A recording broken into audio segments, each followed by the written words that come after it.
What is going on, everybody? Welcome into the Fantasy Coaches Podcast. I am your host, Steve Pintado. On today's episode, we're talking ADP values and fades today. Basically, just going over your ADP, currently average draft position, and basically talking about some of those players that we like their ADP and some we really don't like their ADP. And let me introduce our our co-host, Gibran Curtis. What's going on, Jibs? Hey, if you want me to be relegated to a guest, by means, let me do that. No, not I at love all. that.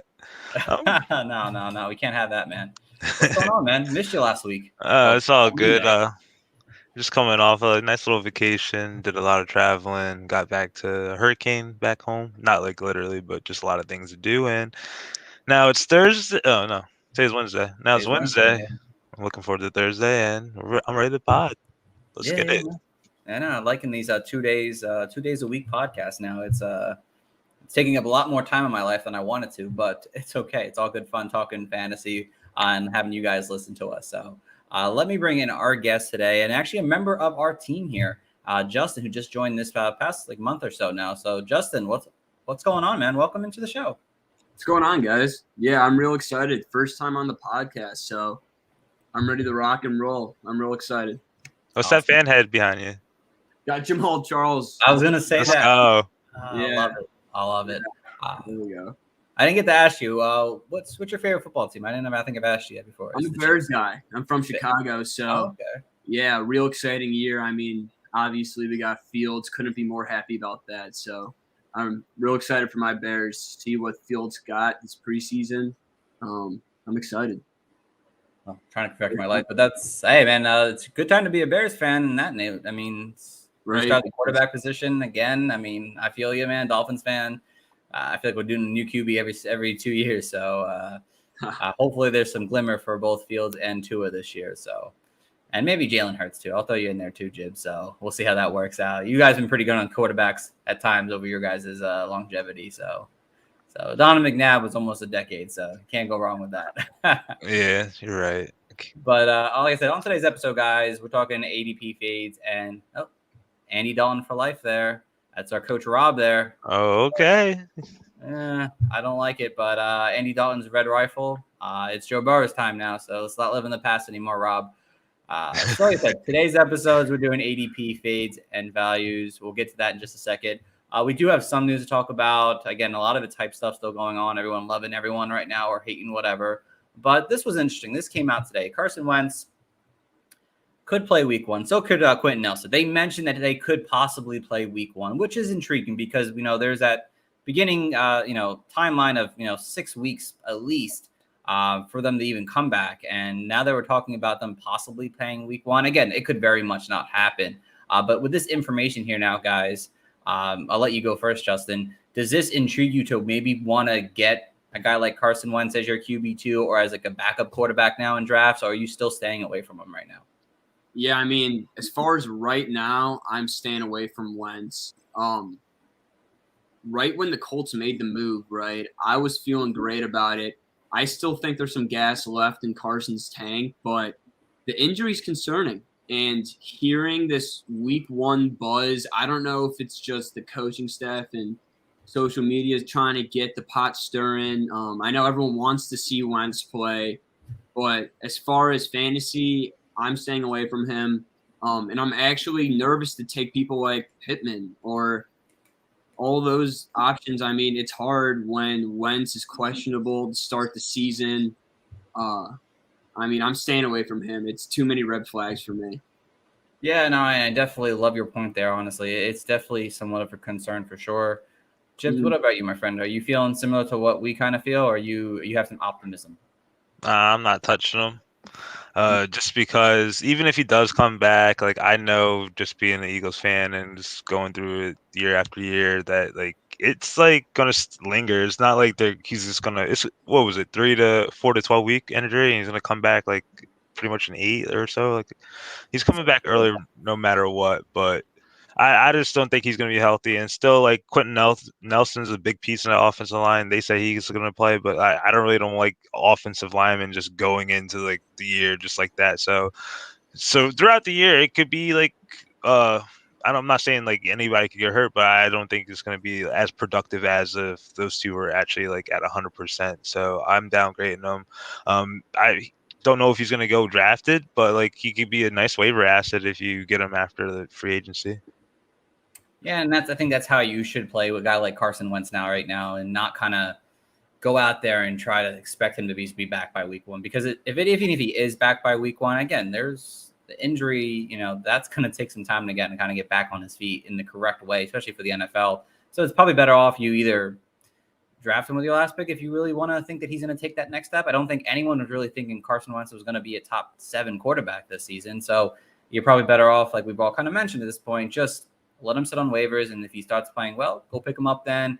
And maybe you have a quarterback that can get you through the playoffs at the end of the season. So they do play Houston Texans 2 times at some point. So, I mean, there's going to be some decent weeks points right there. Exactly.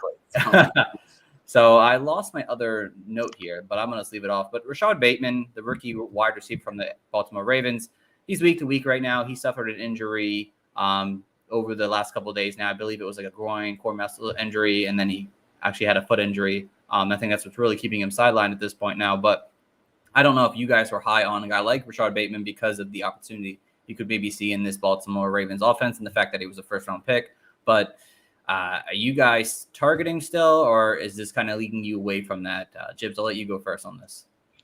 I think I'll target him. I think you could probably get a little bit of a cheaper draft capital for him, maybe around like later than usual. So I think you could, like if you're drafting now, but I think as the weeks progress, because they said he's going to be just a couple weeks out, so I don't think he's going to have like a lingering effect. So I think he'll be start of the season, he'll be good, but like if something were to go wrong, just like throw him on the end of your bench and throw him on IR.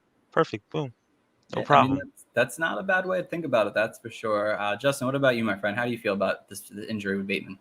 Yeah, so here's the thing. I saw something this morning saying that there's no possibility that he's going to play week 1.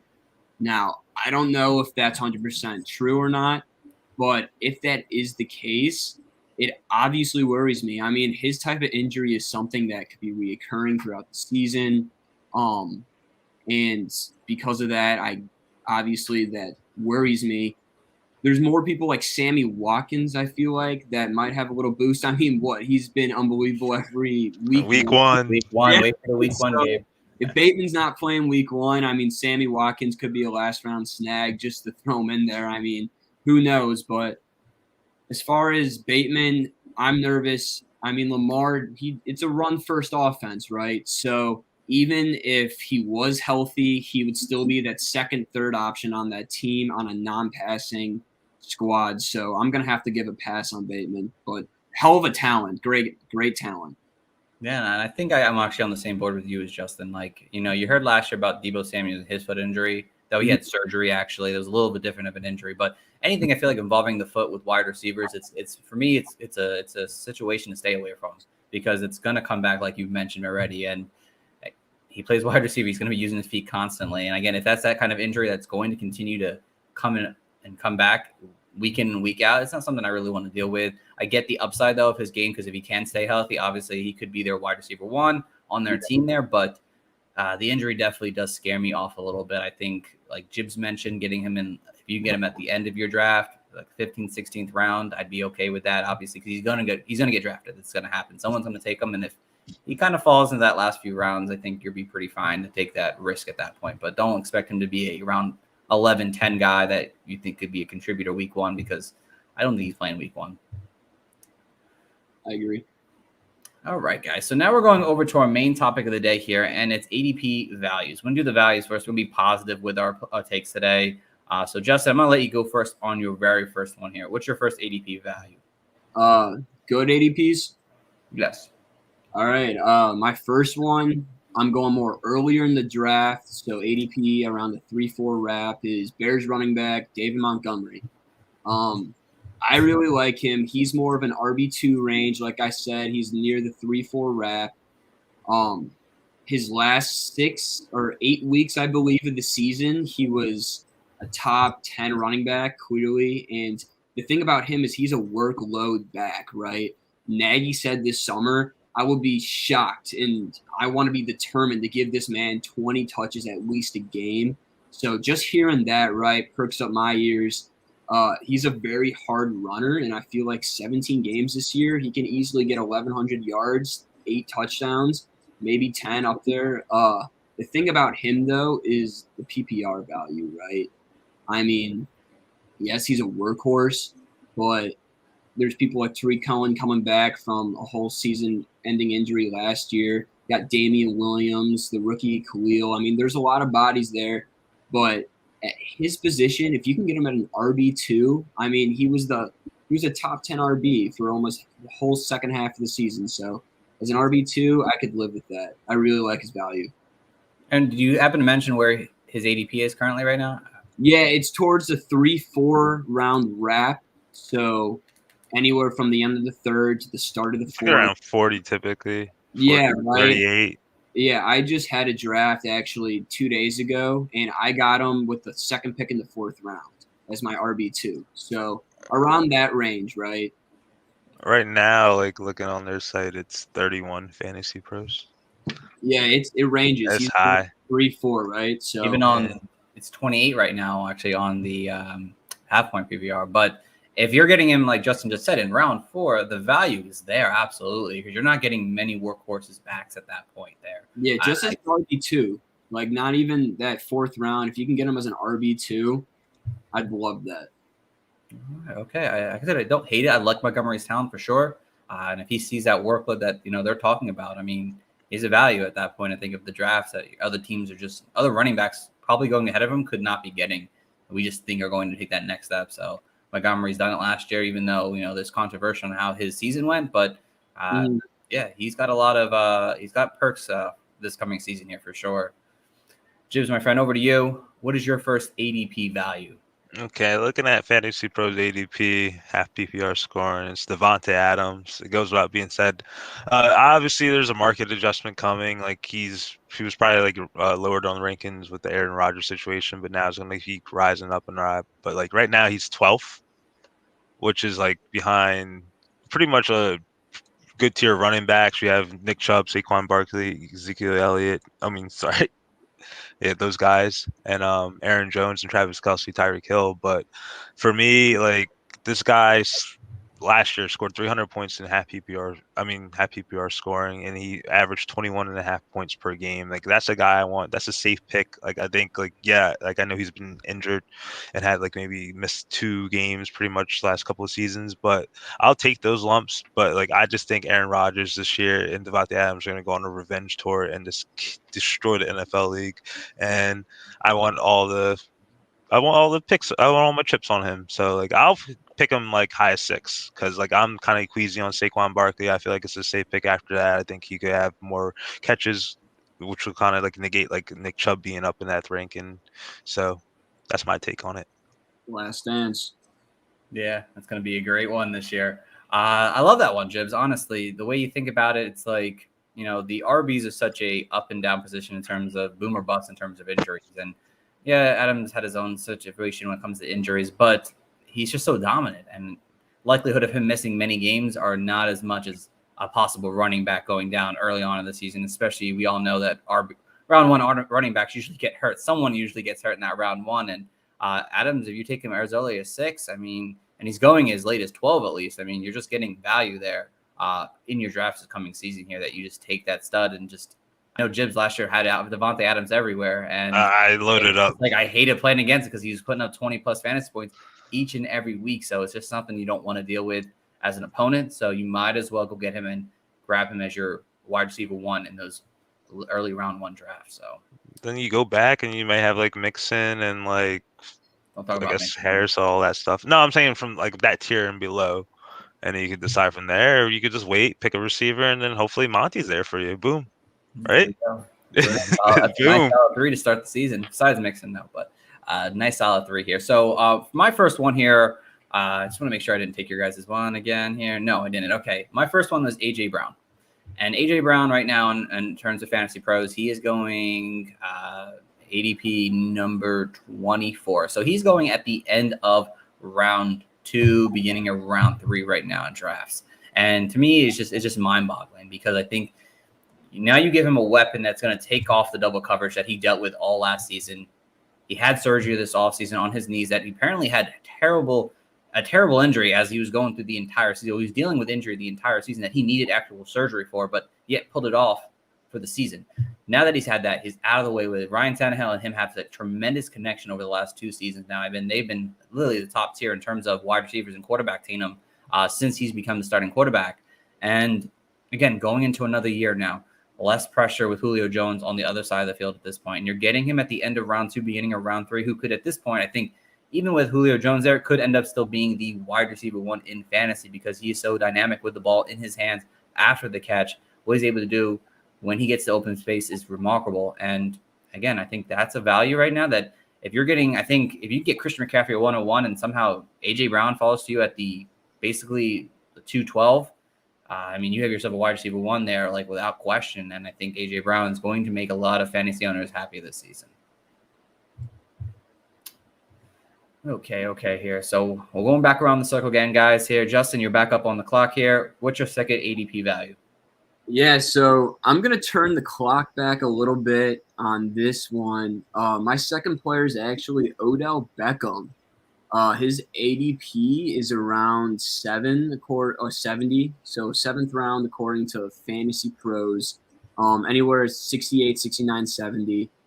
So Odell's returning his 3rd season in a Browns uniform after an awful injury last year. I remember watching that game. Ooh, I felt bad for that man. But up until then, he had a very up and down season, right? I don't believe he had a 100-yard receiving game. He rarely scored the ball. I think he only had like 3 touchdowns. 2 of them were in maybe 1 game. It was something like that. So the thing about him, right, I know I'm just downplaying him right now, right before I'm about to hype him up. He is still the number 1 option on this Browns team. He is still a fantastic, talented player. And if he stays healthy, I don't see why he doesn't get under or over 1,000 receiving yards, near 80, 90 receptions and 7 touchdowns, right? He's the number 1 option here. The relationship between Baker and Odell is there. The chemistry is there. And I know Baker was saying just last week, a couple days ago, that Odell looks rejuvenated in camp. He looks like his old self. He looks great. And as a wide receiver 3, why not? I would love my wide receiver 3 to be a number 1 option on a team, a player who gets 1,000 yards and a player who's going to score. And he's a fun player to watch, right? Who doesn't like Odell? So I like him this year. His ADP 7th round, that's making me drool. He's a great player. And as a wide receiver 3, be my guess. I would love him. And I love you talked about Odell too, because we mentioned our last podcast here. The guys brought up a lot about Odell and how they like Brandon Ayuk better than Odell. And that's a great example of why Odell, I think, is still a great value because he has that potential to be their wide receiver 1. He has potential to really come back and show that form that we saw early on in his career with a team who, again, they spread the ball around last year. And I think it was because, hey, you don't have Odell. So let's mix it around. Let's get everyone involved at this point. Odell is going to command targets. And 7th round value right now, I think that's just ridiculous, especially if you get a measure 3. You can't go wrong with that. And there's people like Chris Godwin, right, who I actually kind of do like, but he's going in, the 4th round, and I can see him and Odell having very similar stats this year if both are healthy. Oh, yeah. So why would you go for a Godwin in the 4th when you can get Odell in the 7th?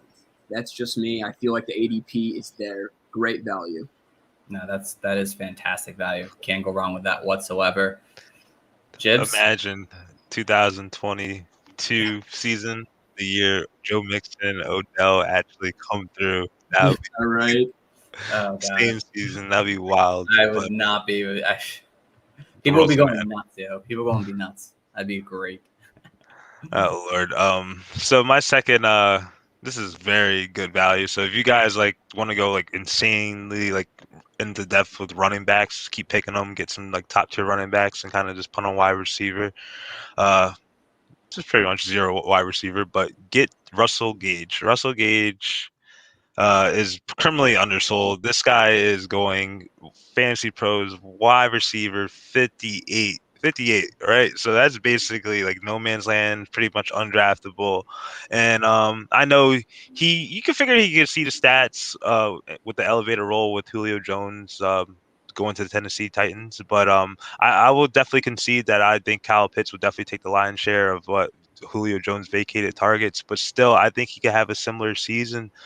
I know they probably won't run as many 3 wide receiver sets, but still, the guy finished wide receiver 37 in PPR and wide receiver 40 in standard. You get an extra game. I think he will have more playing time. So, like, yeah, give this guy a shot. Like, he could be the last pick of your draft, and he could make a wide receiver 3 out of it. He could be some guy that you're counting on in week like 7 or 8 when there's like 20 people on by. So, this is my guy. Bargain shopping.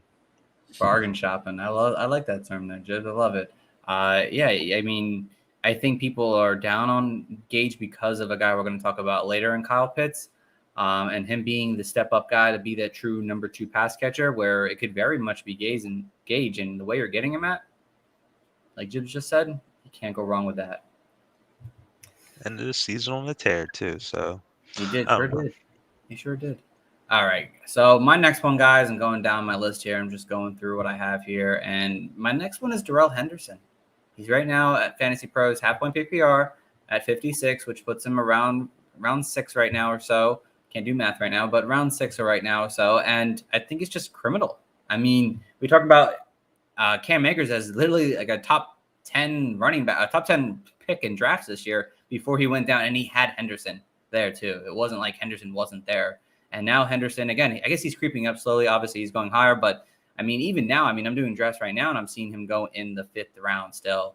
And I think it's just a mistake. I mean, last year, the Rams were running backs combined for 12 overall top 24, weeks in terms of fantasy here. And Henderson, when he's healthy, he was putting up, top 15 numbers last year when Cam Akers was out. And they just had Malcolm Brown. And now you have Xavier Jones, who, yeah, people are saying good things about him, but again, he's an undrafted guy. Jake Funk was a 7th round pick last year. Henderson had that 3rd round value in him. So he's not like he's a 7th or 6th round guy like James Robinson is right now. He's a 3rd round value who I think now he's going into year 3 should take that next step up here. And the fact that you're getting him as your RB2, again, this is a great time to punt the RB2 position on your team and get Henderson in round 5, round 6 right now and be pretty happy that you got someone as an RB1 in round 1 and then a tight end and maybe 3 wide receivers in the following 3 rounds. And you get Henderson as your RB2. It's not a bad way to look at it. Great RB2. Yes, great RB2. And some people, you can even get him as your RB3, which would make it even more sense right now. And, most of my dynasty leagues have him as my RB3 right now. So I'm thrilled about that. So take the value where you can get it, guys, because a guy like Henderson right now could give you that value. So. And then we go to our last value here. Justin, you're back up, my friend. Yeah, the last value. So I'm going with a rookie here, big stretch. A lot of people have heard his name the last couple of weeks. Lions rookie, Amon-Ra St. Brown. Dude, he's freaking good. He wasn't really a highly scouted player. He was just a 4th round selection, USC wide receiver. And he's a slot guy. He's a big slot wide receiver. But the thing is, who are the Lions going to throw to this year? You got Hawkinson. I really like Hawkinson.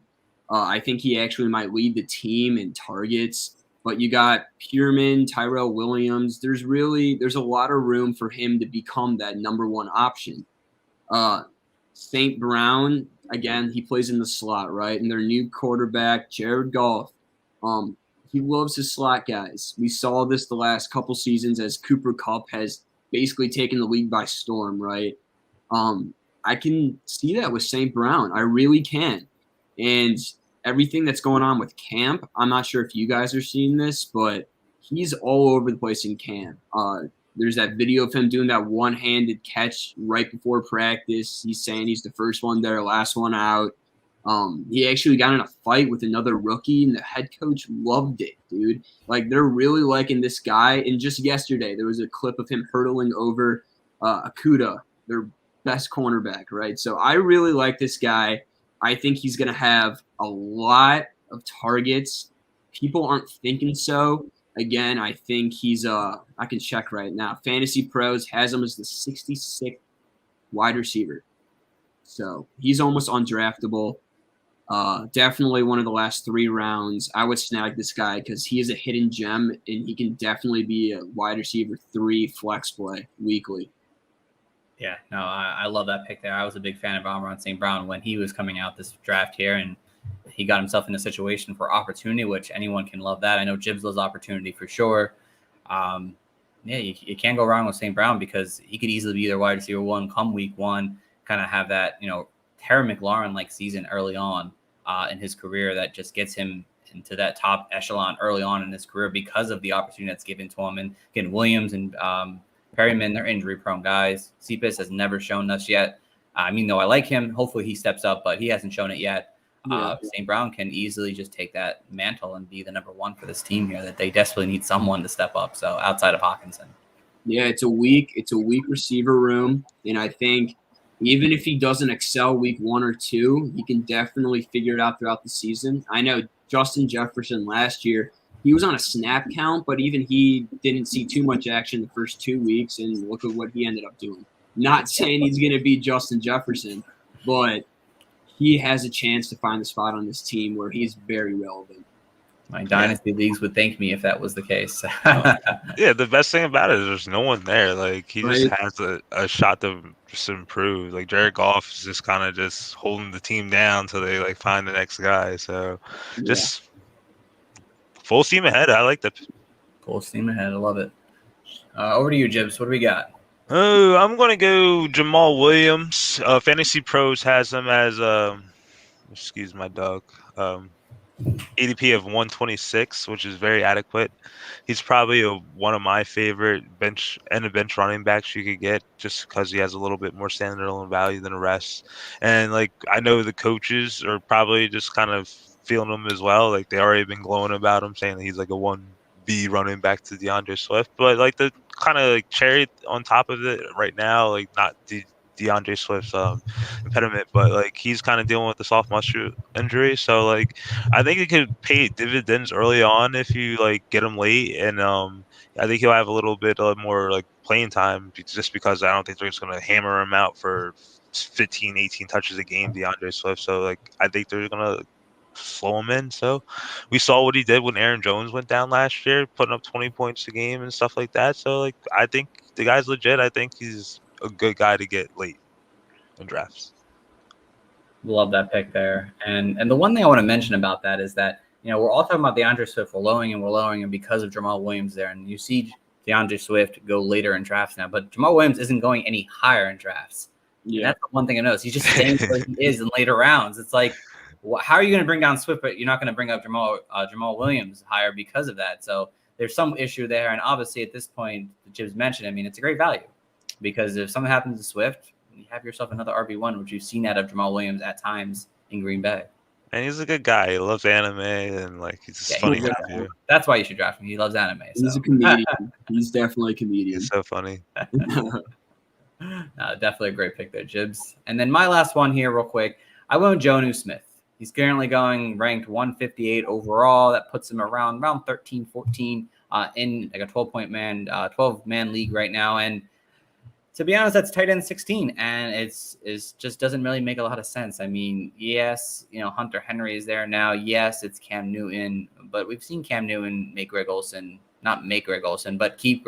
a top 5, top 6 fantasy tight end at times over his career. And, they signed him early on. They gave him the big contract. They're going to find ways to use this guy. The receiving core does not scare me at all. And they're not going to throw the ball to the running back. So who's going to catch the ball? It has to be the tight ends this year. You're going to see a 360 in the terms of the tight end targets this year, from I think it was 20 last year to almost over 200, not 200, but at least 150, 160 this coming season here. And now, again, Joni Smith is a tremendous athlete. You can line him all over the place. I saw a practice where he was the running back at one point. They're going to use him in many different ways here. And I think he's going to be a big red zone threat for either Cam Newton or Mac Jones, whoever starts at some point. And you're getting him very late. I think if you like to punt the tight end position there, honestly, I think Joni Smith is a great option to grab late in drafts in that 13, 14 range there, and just take that tight end, because they have to throw the ball to someone. It can't just be run. And they're not going to win that way. And Joni Smith is athletic enough to be able to do a lot of work on this offense here. He, I think, is in for a big season that people just aren't buying into just yet, and it's going to be a mistake this year. Poor Hunter Henry dealing with that shoulder injury, so kind of puts a little light on your little pick right there. Bicker. Hey, it helps. It definitely helps having Hunter Henry hurt, unfortunately. So. Yeah, it does. All right, guys. So over to the phase now. Now we're getting negative about it now. I hate to say that, but we're getting negative now. And it's not negative. Maybe we'll still draft these guys, but we're not drafting them where they're going right now. So, Justin, you're up on the clock, my friend.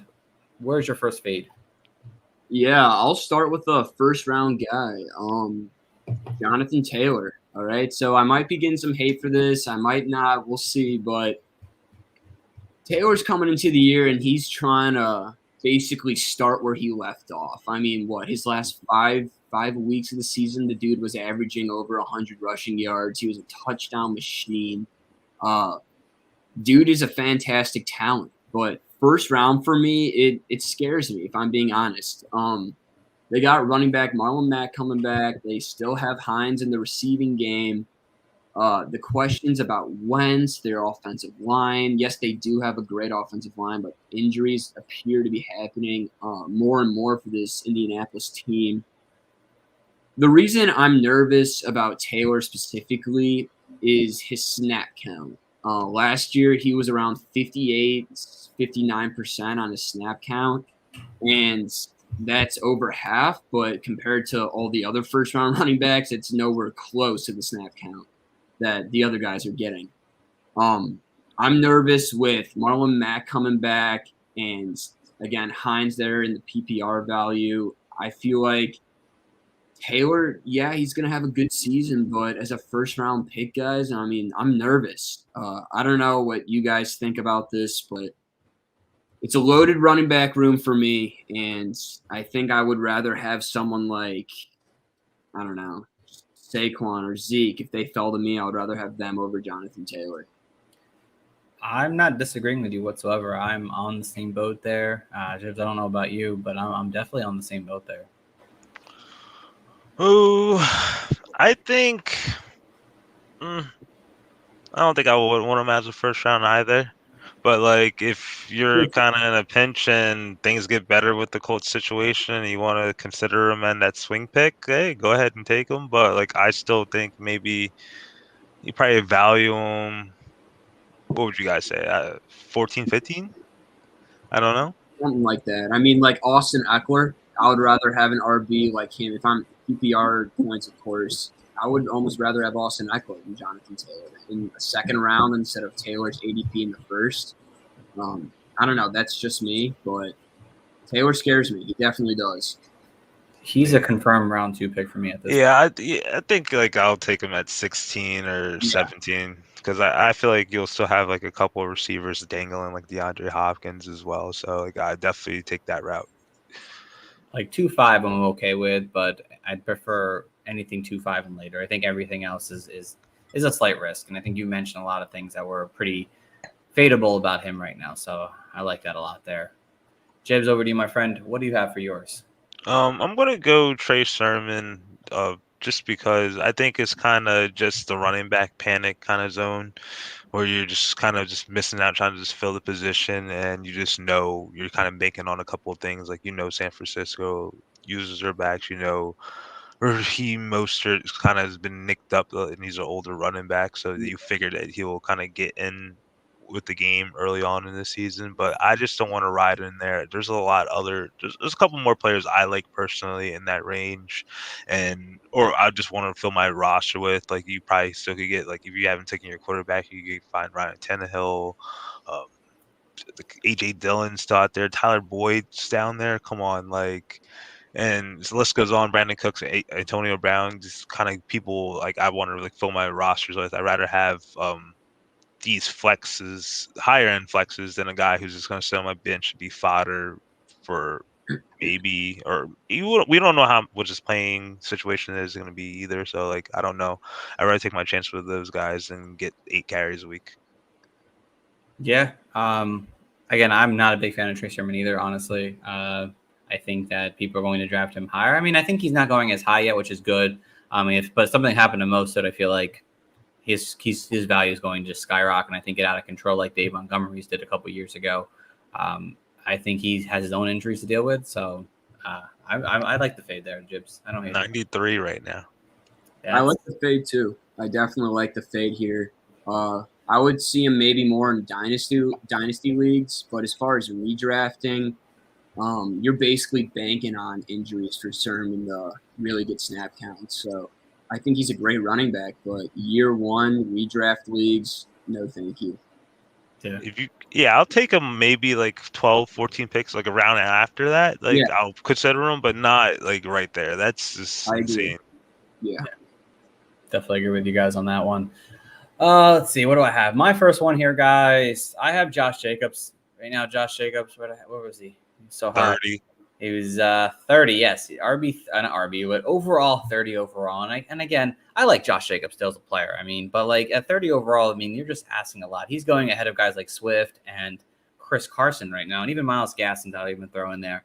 And I just think that's too much, honestly, right now for him, because you don't know the situation right now, what's going on there in Las Vegas now, and I just can't rely on that. I mean, yeah, he's a talented guy, but the offensive line is going through changes. They're continuing to lose. I think that someone else got hurt on their offensive line that's new now. I mean, Darren Waller isn't playing right now. I don't know what's up with that right now, but I mean, if something were injury happened to him, I mean, that's just going to tear the whole offense apart. And again, Kenyon Drake's is there. He's going to have some work. You don't pay a guy $14 million over 2 years to do nothing on the backup role. He's going to have a role in this offense here. And Josh Jacobs, unfortunately, I think you're betting too much if you're taking him as your RB2. It's risky to take him as your RB2 because he's not going to have consistent weeks. I think he'll have his weeks where he's like 2 touchdowns and has like 60 yards, and you'll be happy with that. But you're asking too much to be an RB2 for him consistently. A low-end RB2, high-end RB3, I think makes more sense for me personally. But especially at 30 overall, I mean, that puts him right there in round 3, which I think is a mistake. I think round 4, end of round 4 makes so much more sense for a guy like Josh Jacobs right now. And let's go back around to the front again. Justin, you're up, my friend. What do we got? Yeah, so I'm going with the rookie on this one. We brought up his name earlier, and you guys talked about him, I guess, in your past episodes. But Kyle Pitts, for me, his ADP is 4th round range, according to most resources.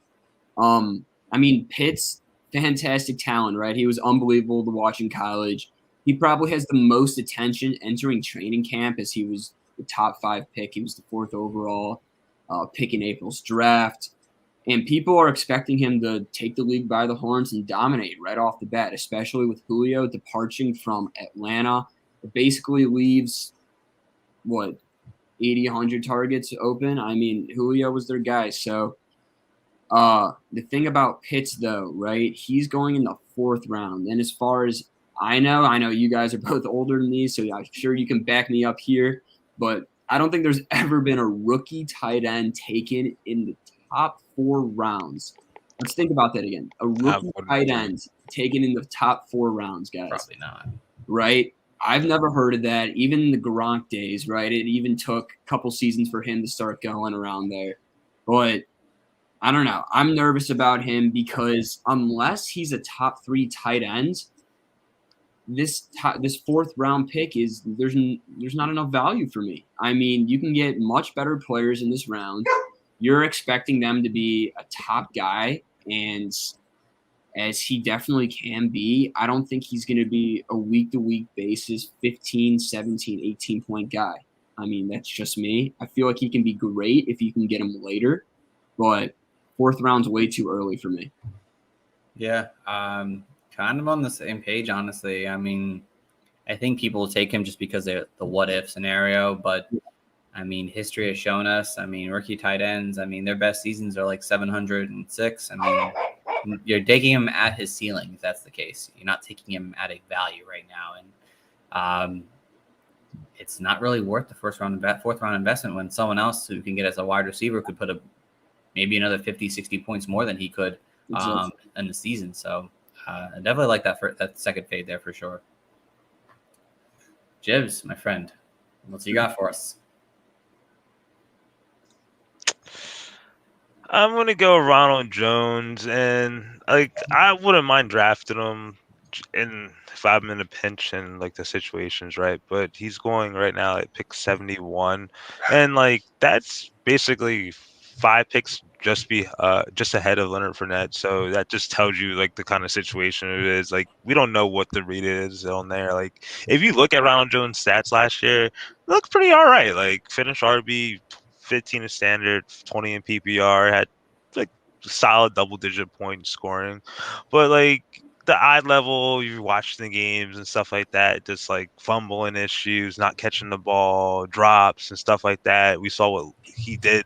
I mean, Leonard Fournette did in the playoffs, like just being like efficient workhorse. So like I think they brought everyone back. Like they brought even Bernard back. So like I mean they brought him there, but I just think like he's kind of capped. I think like if Leonard Fournette kind of gets an increased role in the offense and Gio Bernard takes over passing downs, I think it's kind of just Ronald Jones getting touchdowns, which is always an unpredictable factor in fantasy football. So I rather take receivers in that range. So I don't want Ronald Jones. I respect it. I definitely respect it. I'm a big Jones fan, but I definitely don't like where I would have to draft him at if I really want him on my team. So I like the fade there, Jibs. All right. So my next one here, I went with Deebo Samuels. Sitting at ADP 84 right now, and to me, again, that's what I can't do math tonight. It's about round 8 right now, and I just don't like it. I just don't like. I think Deebo Samuels is a terrific player, but he is a football player. He's not a fantasy player. I mean, he's going ahead of guys like Tyler Boyd, who I think put up big fantasy numbers every year the last like 3 seasons. Deebo Samuels, I mean, he's got his own injury concerns. He could be either number 1 or number 3 in terms of pass catching this year, and you just don't know. And again, I just don't see his value being a 1,100 yard guy and 7 touchdown kind of season. I feel like he's a good 800-900 yards at best, and maybe 4 or 5 touchdowns. I don't think he qualifies as that really high end wide receiver 3 right now in fantasy. And I think even with him possibly missing games, of course, because of injuries, I think it's just a fade right now. I think you're better off waiting until like round 10 to get a guy like Deebo Samuels, because honestly, I think round 8 is too early for a guy who could end up being the wide receiver 3 on a run first San Francisco team. It's just too high for me to want to take a guy like that. And then Justin, we come back to yours, my friend, for your very last one. What do we got? Yeah, my last one is actually going to be one last rookie. I know I'm kind of on the rookie fade train today, but Jamar Chase, he's going to be my guy for my last fade. I have him as going anywhere from the 5th to 6th rounds. I can check right now. Fantasy Pros, has him at like 62, right? So he's another top rookie that was drafted. Everyone's excited to see him reunite with his old quarterback. Him and Joe definitely did some crazy things together in college, but despite how talented Chase is, I mean, he's already joining an already stacked team, guys. I mean, sure, game script may fall into his play, but you had T. Higgins, who had a phenomenal rookie year last year. He actually could be someone that I feel like his ADP might be a little low. I like T. Higgins. Tyler Boyd, I mean, was he not their number 1 option last year? Why is everyone forgetting about him? And you got Joe Mixon, right? He's a 55 reception running back, maybe more.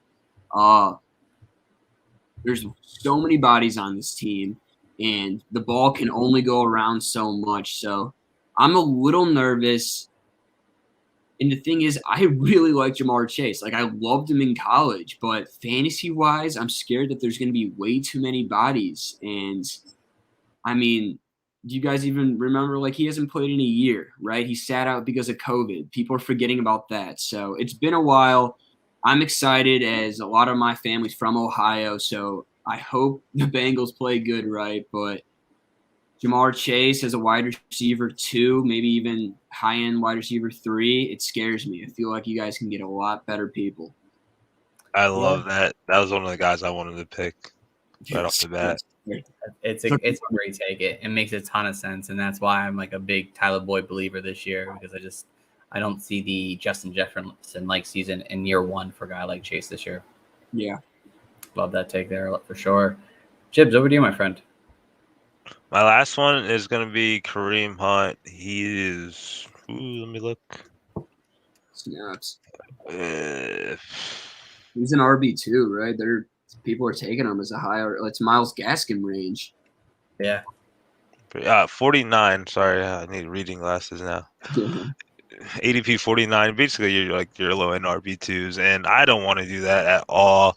Like basically, like I know he kind of went in a similar range last year. I think it was kind of higher 50s though, but people kind of cashed in on Nick Chubb getting hurt those 4 games where he was out, pretty much 5 games where he probably got hurt in the 1 game.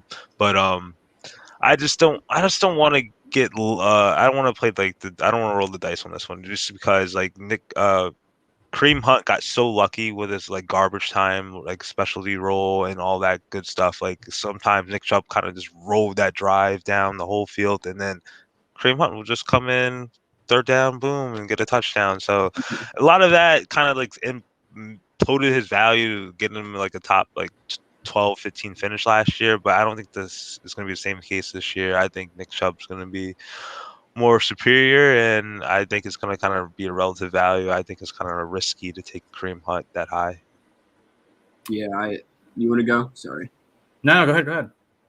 Yeah, I mean, I definitely agree here, guys. Kareem Hunt, he's a hell of a talent, but Chubb's their guy. Chubb is one of the best running backs in the NFL, and there's no stopping him. So I really, really like Chubb, and Kareem Hunt's ADP, guys, 4th round, RB2. I mean, geez, I'm not a fan of that at all. I would rather have a team's RB1 that you can still get in the 4th round than him who's the clear 2 back.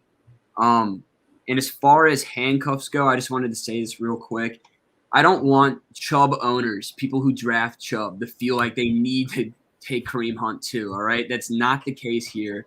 I'm a big handcuff guy, right? I took JK and Gus just a couple days ago. Love that duo. But here, handcuffs stay away. There's no need to waste a 4th round pick on an RB2, not even just in general, on his team, right? So that's my opinion there. And I love that there, guys. Both takes are fantastic. I mean, we were talking about this, I think, I guess the other day when we had our pod. I mean, he was clearly the backup when Chubbs came back and was healthy. So, I mean, yes, you have a role and at times will be flex worthy, but at round 4, you're asking for a guy that you could get in not Dobbins, but Gus Edwards in round 10. Yeah. So might as well just not do that. Don't do that. Yeah, don't handcuff Hunt and Kareem. That's just dumb. Oh, that's just dumb. Neither one of them doing those together makes no sense. But that's your Homer fan. All right. So my last one of the night, guys, is Raheem Mostert at 66. I know we talked about 2 49ers guy at this point, but like it's pretty obvious. 49ers wide running backs get hurt constantly. I don't know what it is. I don't know if it's the field. I don't know what it is, but they get hurt. And Raheem Mostert, yes, you're going to get like 2 or 3 like amazing weeks at him that he might win your week, but he's been known not to stay healthy either. I mean, it doesn't make sense. We've seen him not be able to put a full 16-game season together, and he's in year 6 or 7 now. I think it's 6. But at that point, that's the point. Like you're getting a guy in what round did I say he was in? Round 6 right now, which just doesn't make sense. I'd rather wait longer for a high upside backup or, someone who I know is going to probably play 16 games like Devin Singletary. It doesn't sound flashy whatsoever. I get it, but I'd rather have a guy I know is going to probably play a whole season than go for Raheem Mostert. It's going to get you 3 great weeks and then be injured for half the season and come back and play 1 or 2 games the rest of the year. Just to me, at round 6, it doesn't really make sense to take that kind of risk. Again, that's why I say take running backs early or go late. Don't take the middle round running backs right now because I think getting a wide receiver in round 6, like T. Higgins, makes much more sense than going Raheem Mostert in round 6. I totally agree with you, and you get your buddy Odell from we previously mentioned in round 7. So do that instead. I'm okay. Oh, and he's gone. Oh wow! Panic in the Disco. Well, I don't even know. Oh, he's back. He's back. Dun, dun, dun, dun, dun, Yeah, dun, my bad. I dun. clicked off the wrong button. I was switching my tabs here. So yeah, guys, sorry about that. I left the stream, but yeah, we're gonna wrap things up after my mishap there, guys. But Justin, man, it was great having you on, brother. I'm hoping to have you on a whole bunch more podcasts this year, man. Hell yeah. Yeah, let everyone know where they can kind of find you at on Twitter.